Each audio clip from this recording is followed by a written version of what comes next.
What you are about to hear is an opinion piece written by me. My source material is in the description box below. Don't take my word for it. Do your own research and come to your own conclusions. Why I'm boycotting Wonder Woman 1984. Birth of a fanboy.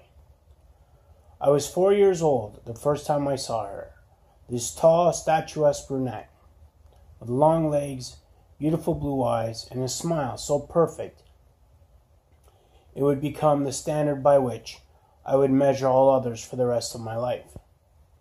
For 3 television seasons, Linda Carter portrayed the live-action incarnation of the Amazon princess Diana of Paradise Island.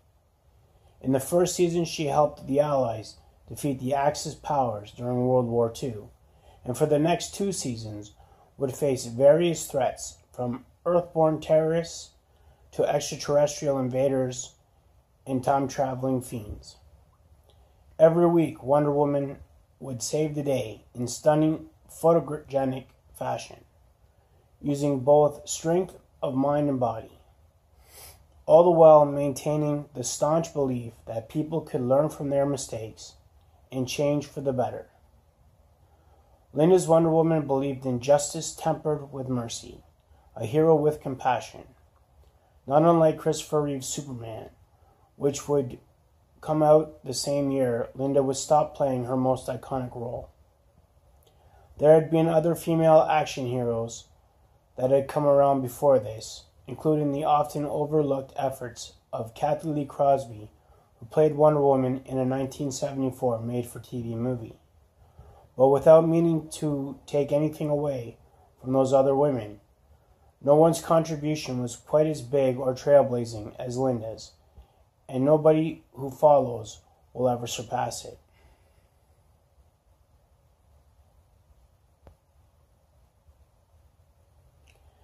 As I said, Linda's Wonder Woman series ended in 1979, but ran in syndication for several years after. Then one day, it just seemed to vanish, but not without having left its mark. As a result of the show's popularity, sales of the comic book had gone up, and Wonder Woman was returned to her traditional roots as a superpowered heroine, something she lost in an attempt to reinvent the character in the late 60s and early 70s. During the event known as Crisis on Infinite Earths, the Earth 1 Wonder Woman would revert back to the clay she was molded from, and the Earth 2 or Golden Age Wonder Woman would be summoned to Mount Olympus to live out the remainder of her existence. The Amazons of Paradise Island would apparently disappear from the new reality that the merging of all realities had created, and it would remain so until legendary artist George Perez would ask to do a very successful revamp of Wonder Woman and her people in 1987, which is the series I would come to collect when I got older. Some of you may wonder why I'm going through all this history in a monologue about why I'm not going to see the next Wonder Woman movie. And that is simply because I want everyone to have a full understanding of my fondness for the character. I'm not a man who's threatened by strong female imagery. I grew up surrounded by it. Wonder Woman, the Bionic Woman, Charlie's Angels, to their modern-day counterparts. So before any of the feminazis jump on me with false claims of misogyny, you can all just piss off. Because clearly this is not the case. Now let's get back to our regularly scheduled program and my personal perspective, which clearly all of you are interested in, or you wouldn't be listening to it. After that 70s Wonder Woman series, there wouldn't be any type of live-action incarnation of the character for a very long time. My friends and I would often talk about the idea of a Wonder Woman film, and whom we'd want to see in it.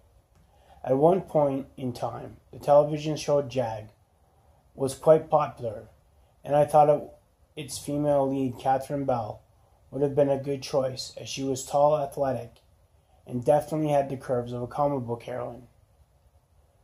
In fact, you could probably just transplant the main cast of JAG into the film.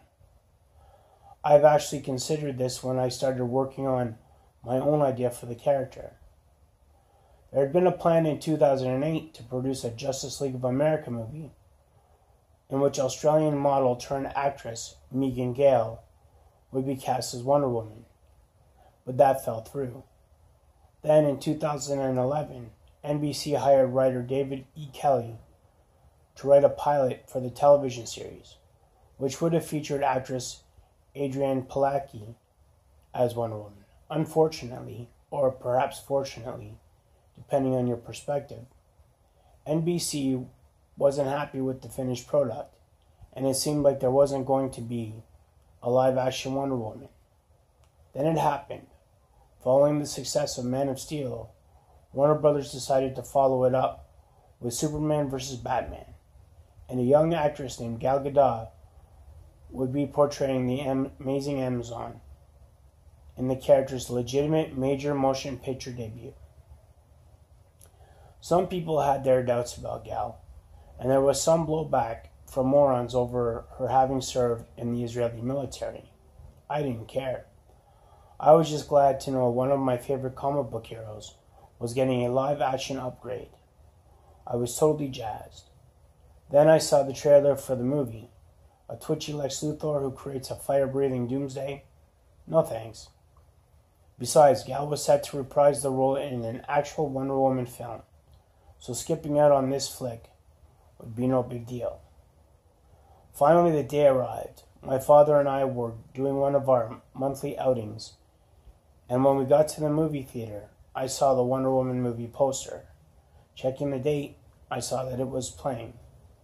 And when I was asked what I wanted to see, there wasn't any hesitation in my answer. I wanted to see Wonder Woman. As we stood in the line, I was humming the old 70s theme song and took note that my father and I seemed to be the only men in line. No big deal. All I cared about was the fact that a character I had grown up with was in a movie. My biggest concern was how Steve Trevor would be depicted in the film. I'd never been a fan of Chris Pine.